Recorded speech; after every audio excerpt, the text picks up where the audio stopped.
Have you ever wondered about the things that you care about and where they came from? What their origins are, where they began? It's natural to want to learn the history of things that you care about. Where someone was born, when they were born, what the first person to do something was. It's undeniable that people have a fascination with firsts. To that end, I also have my own fixations, and have wondered about their origins. There's a bit of a cloudy haze over the things that I like, and where they started. I'm going to cut to the chase. I want to find what the first YouTube video essay was. If that sounds incredibly dumb, you're correct. It is really stupid to get fixated over what the first YouTube video essay was. But I care about video essays. As much as it's a silly hyperfixation, I have this desire to know where exactly it all started. What was the first? Whether or not that first was influential or well-known or important, I don't really care. I just want to know.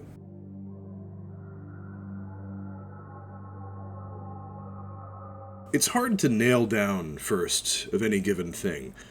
They're not moving targets or anything like that, but we are, in a sense, moving, and while they're staying still, it becomes difficult to really keep track of the things that we left behind. We know, in aggregate, the early examples of newer technology, video games and film. We can point to something in the past and go, that's a pretty early example. And most of us are satisfied with that, but there's always this haziness to it. We can always theorize about how just because it's the earliest of something that we have, it doesn't prove that there isn't something deeper in the past that might be earlier. For example, the earliest surviving film that we have was recorded, we think, in 1888 by a man who was integral into the development of film technology. But it's reasonable to assume that this early work is in reality just the earliest work that he wanted to show or save, and that there's some earlier film or films that were either tests or failures that he discarded or were lost because they weren't considered worthy of keeping. I keep thinking back to this idea that just because we have something, it doesn't prove much. It kind of hurts me in a way.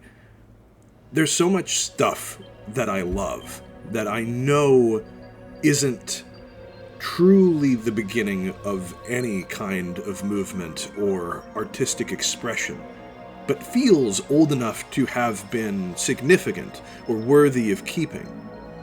I don't know if that means something, or if it's just me rambling, but I have examples of things that matter to me that are kind of hazy in their origin.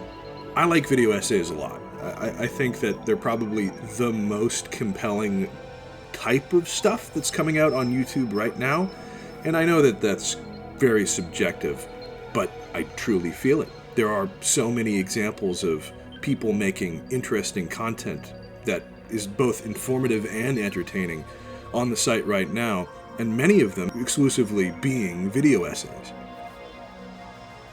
I could give examples, but I feel it's kind of unnecessary. I might still give examples. Don't you worry. I will gush about some people in this video. Excuse me, that is a cat. That is a cat that just came on my lap. I'm keeping this in. I think that a lot of people tend to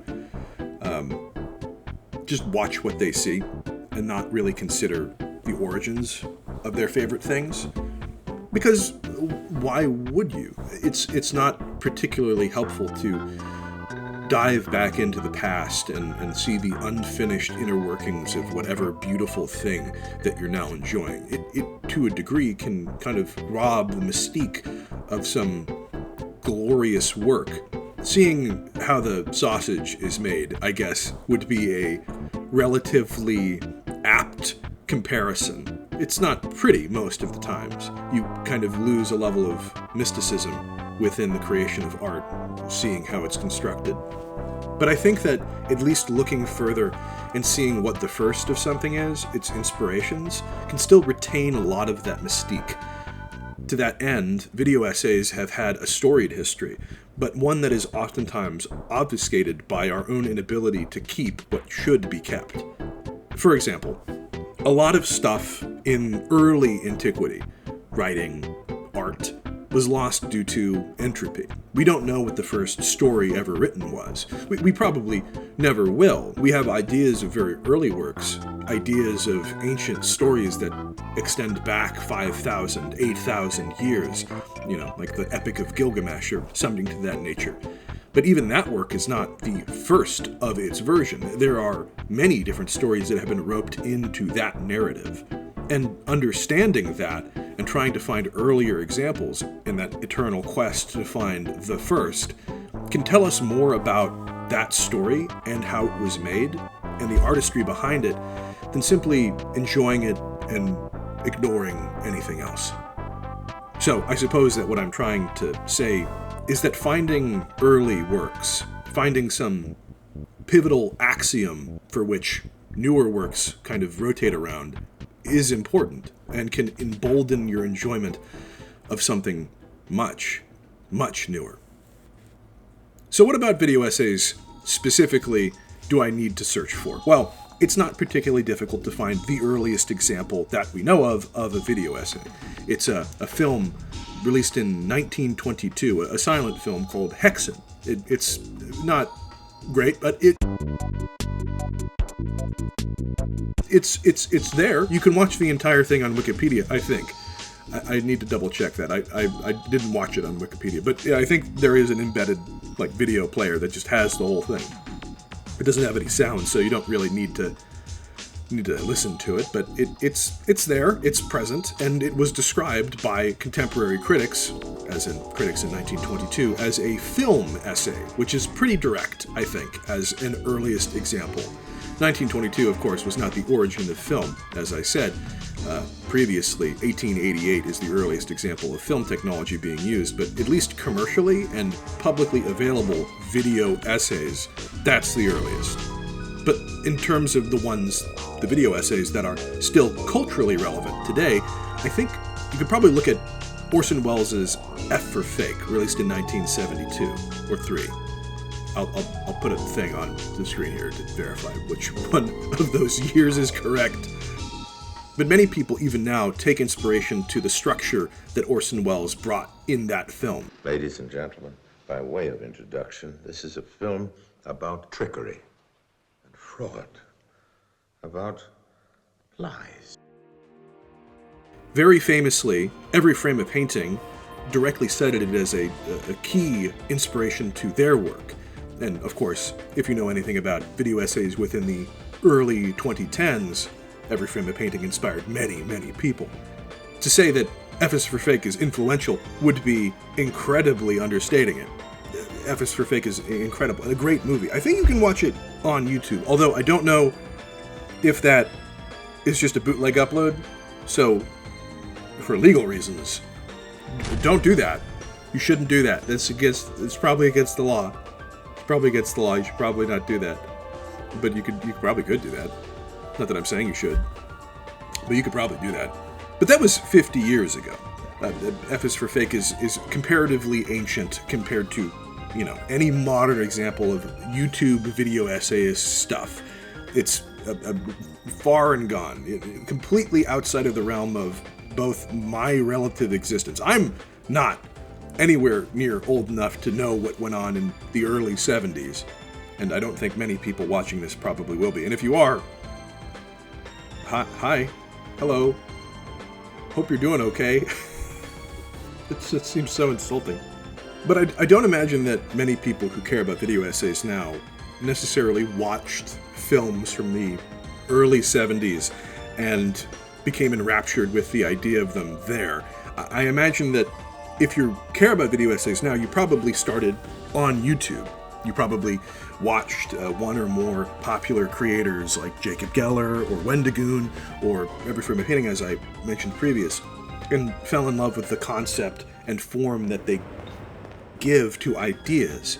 I mean, a video essay is just an essay that is brought into a video form, spoken aloud and performed for an audience. In that way, it's kind of the most direct expression of ideas. I'm sorry, my cat continues to knock things over because he's mad I'm speaking into a microphone. You have to forgive him for being a little baby. I'll post a picture of him right there. But my curiosity to find the first of something led me down a rabbit hole.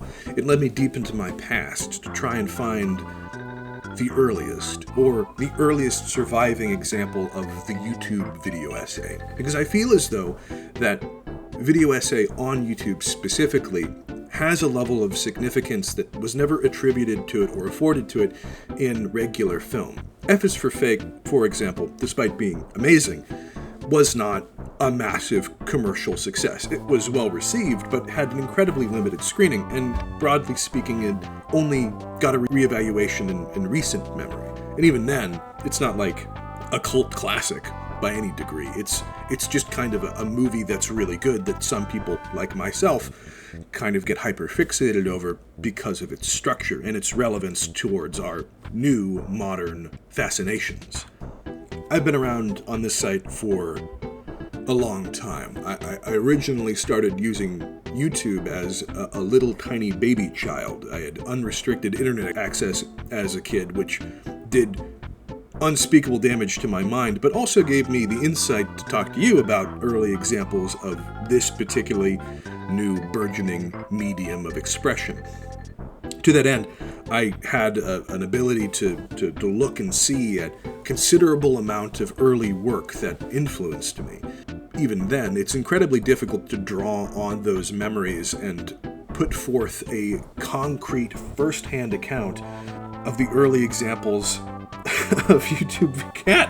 YouTube came about in 2006 and was relatively innovative because it allowed you to upload whatever you wanted. At that point, video hosting services were both expensive and choosy about what went on their sites. This was simply due to the fact that they had no control over user-generated content, and if they allowed anyone to put anything on there, not only would it quickly become incredibly expensive for the people who were hosting it, but also they could post, illegal stuff, or copyright infringement, or whatever. A number of problems could arise almost immediately.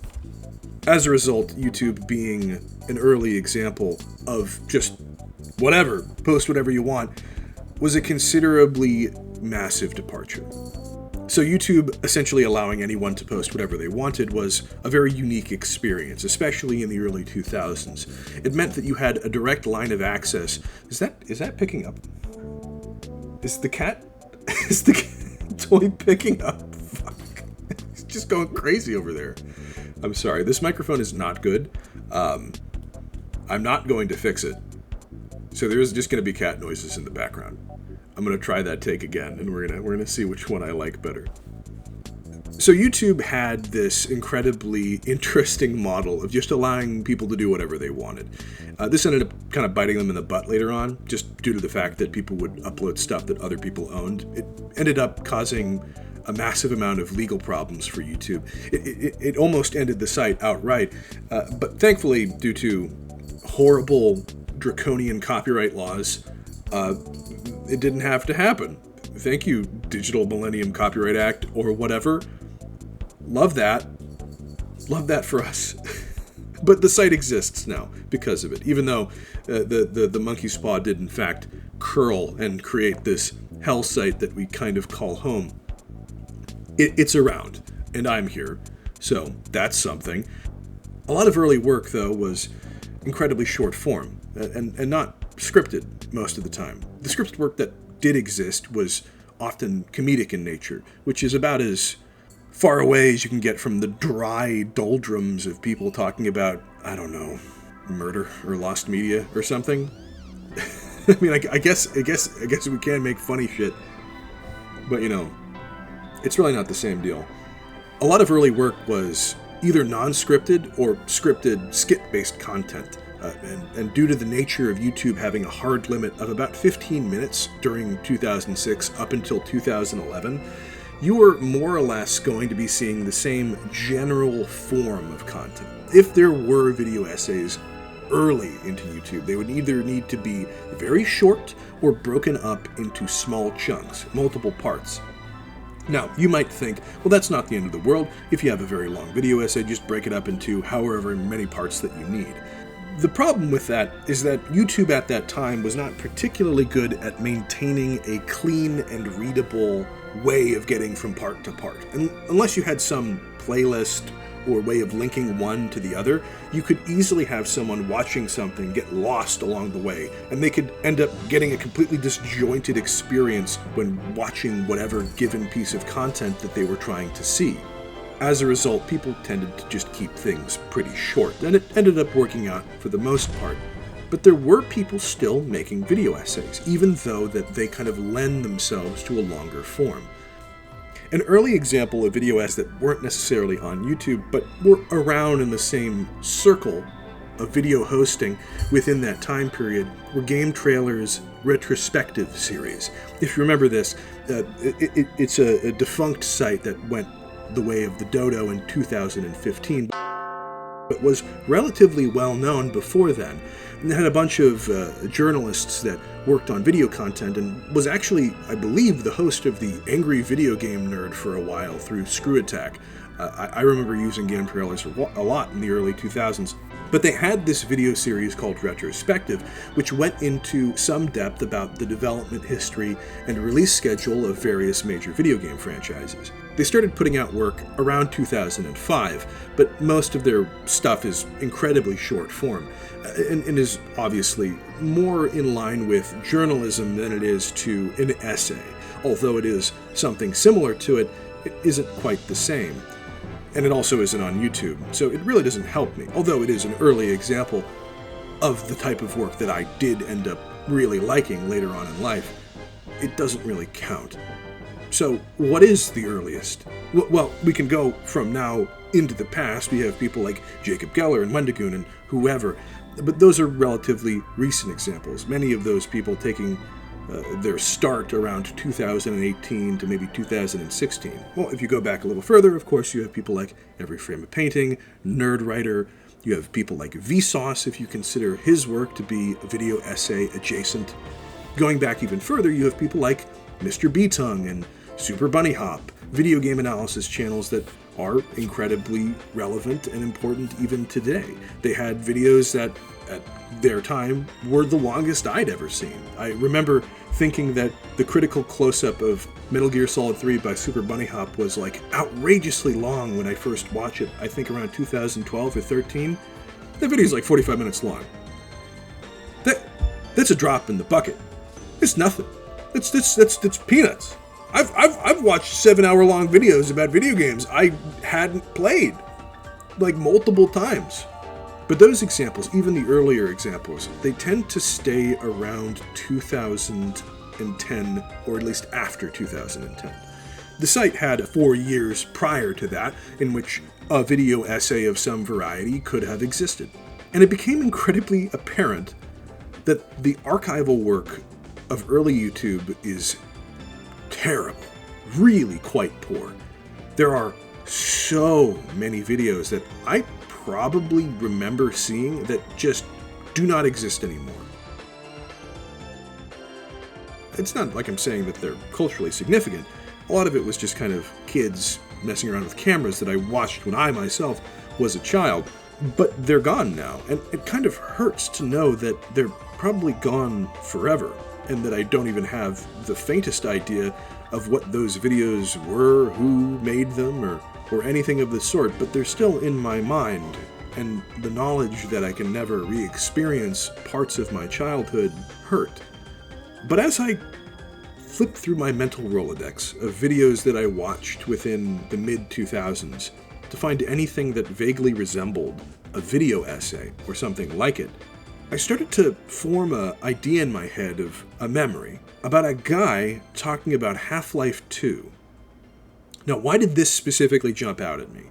Well, it was around 2009, I think, and it was the reason that I became so obsessed with Half-Life 2. I mean, if you haven't noticed already, I'm a floating commentary node in like the first level of Half-Life 2. I think you can tell that I like Half-Life 2. But the reason that I liked it was around that mid to late 2000s, I had watched a video or series of videos about Half-Life 2. Someone scripted talking about it. Now, I didn't know if this was still around, but I remembered who made it. And importantly, I remembered their name. It was a person by the name of GooseGoose.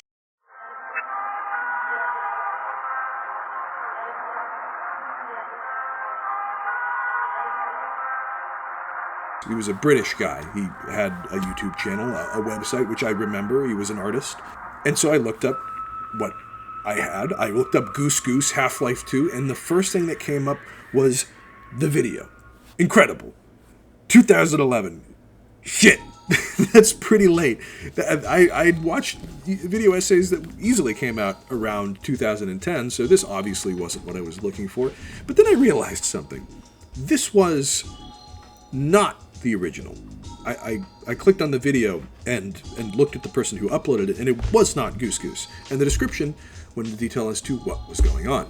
It turns out that Goose had deleted his channel around 2011. Okay, we got something here. I went and tried to find any information about when the video was originally uploaded, and I came up empty-handed. I couldn't find where the original upload date was. It was lost. I had no way of knowing when this video came out. My near miss of finding one of, if not the first video essay on YouTube that is still relevant to video essays today. Before I go any further, I should probably talk to you about what the contents of this video is. It's a commentary of Half-Life 2, but unlike many of the live commentaries that you're probably familiar with, it is a scripted, long-form, edited commentary. It has cinematography, it has camera shots, it has different cuts between different relevant ideas and images.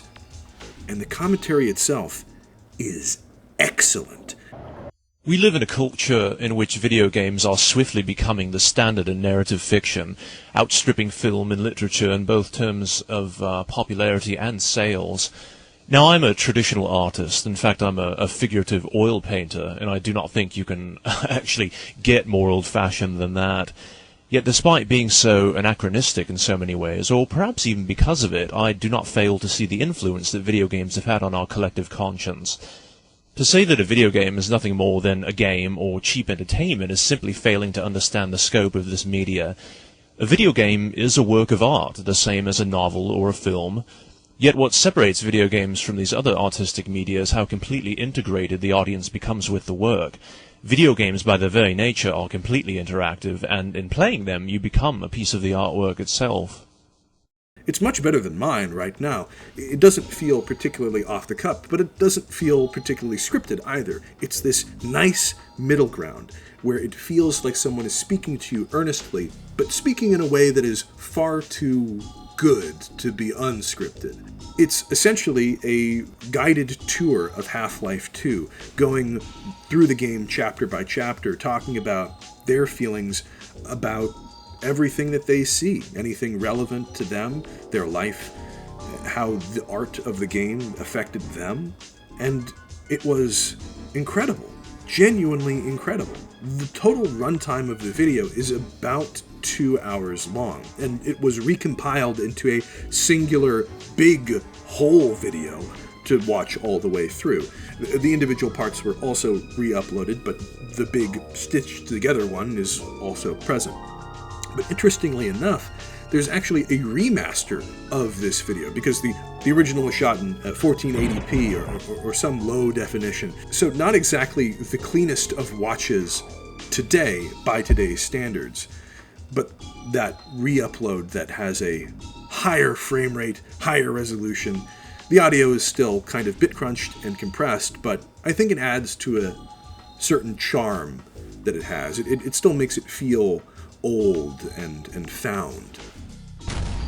Going through the video, it has this feeling that I hadn't really felt in such a long time, specifically about Half-Life 2. If you're unaware about Half-Life and its history, it's a incredibly famous lineage of video games that have a horrible tendency to not come out very often. So much so that the longest gap in between releases was about 12 years. In between Half-Life 2 Episode 2 and the VR title Half-Life Alyx, I believe it was about 11 to 12 years. And even then, that was a VR title, which was kind of a spin-off from the main series. Half-Life 3, a direct sequel to Half-Life 2 Episode 2, long bemoaned for not coming out. It almost felt like a certainty in 2007, 2008, around the time in which this video was released, I assume. And I can assume that because he states in the beginning of the video. Has it really been almost 3 years since Half-Life 2 was released?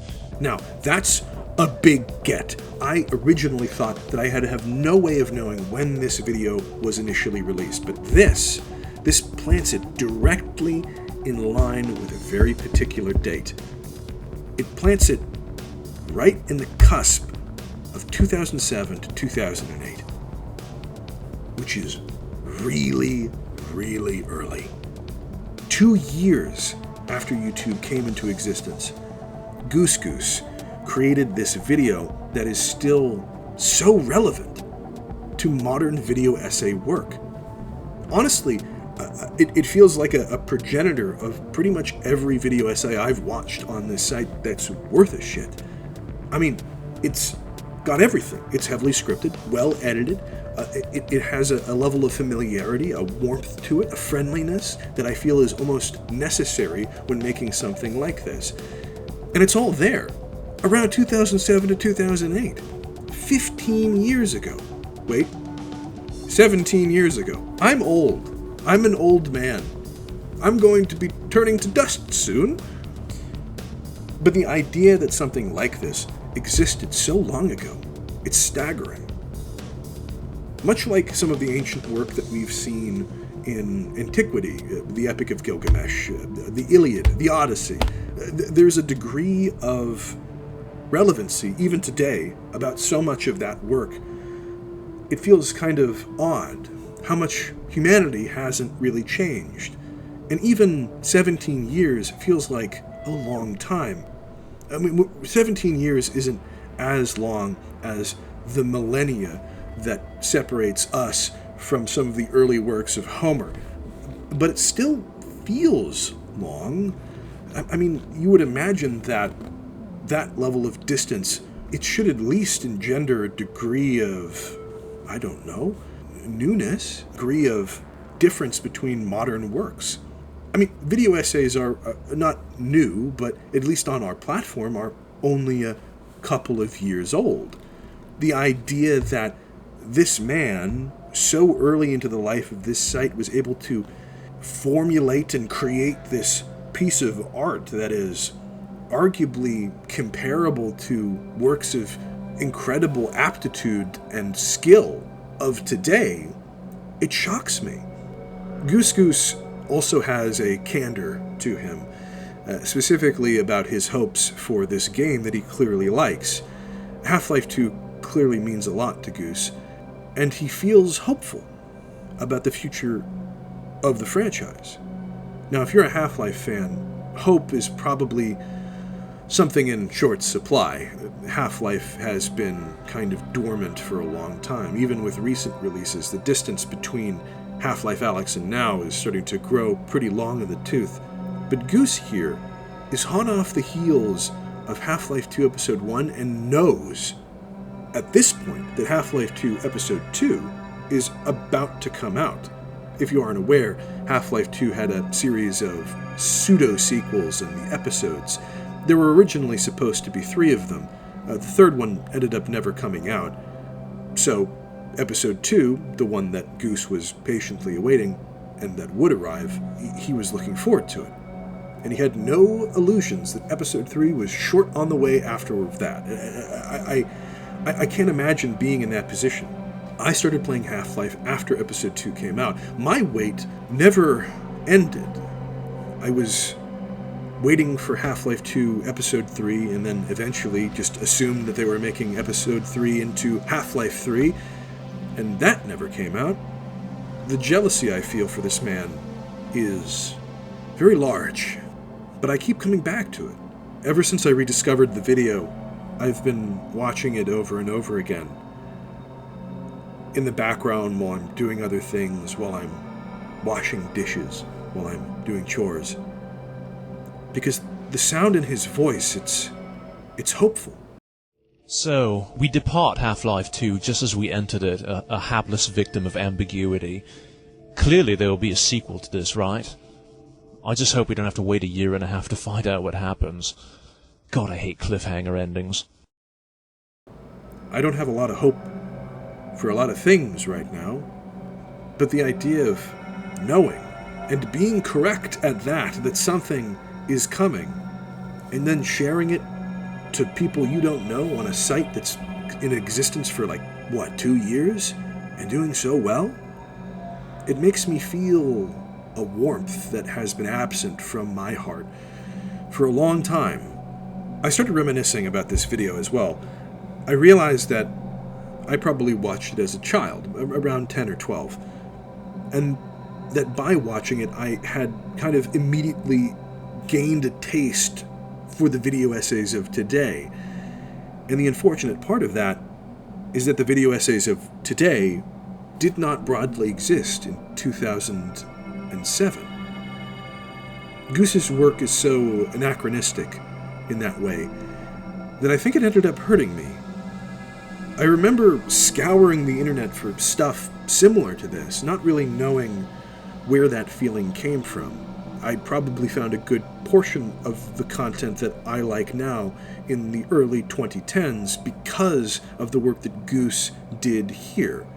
I probably would have never found people like Super Bunny Hop or Jacob Geller or Mr. B-Tongue if I had not sought out work similar to these commentaries. I remember vividly finding elated new creators on a weekly basis as they started to emerge around the mid-2010s, when the video essay genre started to really come into its own. I felt as though that there was suddenly a sea of content. The level of gratefulness and the comparative nothingness that was around following my viewing of this video, probably around 2008, it can't be overstated how distinct these two feelings are. I remember finding Wendigoon's channel when he started posting content around 2018, and just seeing the length and the breadth of stuff that I had to watch. I remember searching specifically for iceberg content just so I could get a taste of video essay. Even if those aren't necessarily video essays in your eyes, they're still something, they're adjacent. I was shoveling it into my mouth to the point in which now I'm a bit of a snob. I tend to only really like very specific creators. I overconsumed, grew fat on content. But that feeling, that desire, I think it stemmed from Goose's work here. And I'm glad that finding it again and looking back on it, that it's still good. That the thing that set me off on this path was truly great. Goose deleted his channel around 2011. I looked around to see if there was anything left of him on the internet, but it seemed as though he disappeared around the turn of the decade. Goose was around 30, I believe, or at least he implied he was around that age. So now he's probably in his late 40s, maybe his early 50s. The passage of time is saddening. I hope that he's doing well. I'm a little sad that I can't thank him for giving me my funny little obsession. He probably doesn't care. I imagine that he just put this out there and stopped thinking about it. There's a pretty solid chance that his channel wasn't even necessarily deleted by him. It might have just been hit by a copyright strike and exploded like so many channels did in the early days of YouTube. But him not being around and seemingly having gone his own way, it does leave me with a tinge of sadness. I'd like to have thanked him, but I suppose that it's not necessary. His work might not have been for anyone else other than him. His output might have been just for his own amusement. And I suppose that's something to be lauded as well. I tried looking for his site as well. It's still on the Wayback Machine, but it's broken now. There's no information on it. I think it used Flash. Damn you, Flash. One final ill you've inflicted upon me. But like video essays, and their recent emergence as a genre of relevance, Half-Life as well has started to rear its head again. Half-Life Alyx coming out in 2020. It's not unreasonable to assume that the series is starting to once again rise from its ancient slumber. If you're tuned in to Half-Life, especially now, there have been significant, incredibly revelatory leaks that seem to show that Half-Life of some description is being worked on in secret at Valve Software. Maybe someday soon it'll be announced. If that does occur, I guess I'll come back to this video and share in that excitement that Goose felt then, that something new in a series that he cared about was about to emerge. I don't know if any modern video essayists have watched Goose's work. I don't know if he's influential. I guess it doesn't actually matter. Whether or not something influenced something else does not make it any less of a landmark achievement in a field. I'd say that there is a small bit of sadness to know that someone so ahead of their time went ignored, but they're here now. They're respected now. The re-upload of his work has over 100,000 views, which is probably more than this video will ever make. Fingers crossed. Because that implies that I don't want anyone to watch this. Besides, Goose isn't around to appreciate any of this anymore, so I suppose that as long as I know it exists and it continues to be around, I can be happy with that. Whether or not any of this ended up mattering in the grand scheme of things is secondary. I came into this trying to find some first in video essays on YouTube, and I suppose I have succeeded. It's not as though that Goose's work is the first. In all likelihood, there is a myriad of earlier works that have been lost to time. I'd like to see them. I have no illusions that this is the earliest work on the site. I imagine that there are earlier examples of video essay that exist on YouTube. In fact, if you know any of them, I implore you to tell me about them, either personally or in the comments. I genuinely want to find early work such as Goose's. I think it's incredibly important to keep track of early pioneers in fields that oftentimes get overlooked until it's too late and they're lost. I hope my little journey here meant anything to you. I imagine it probably seems frivolous, and it is to a degree, but I think that trying to find meaning in art and a history in art, it means a lot to the people who care about those things. Maybe I'm being overly sentimental about a silly little internet video about a video game that came out 20 years ago, but silly or not, I truly care about people making things like this.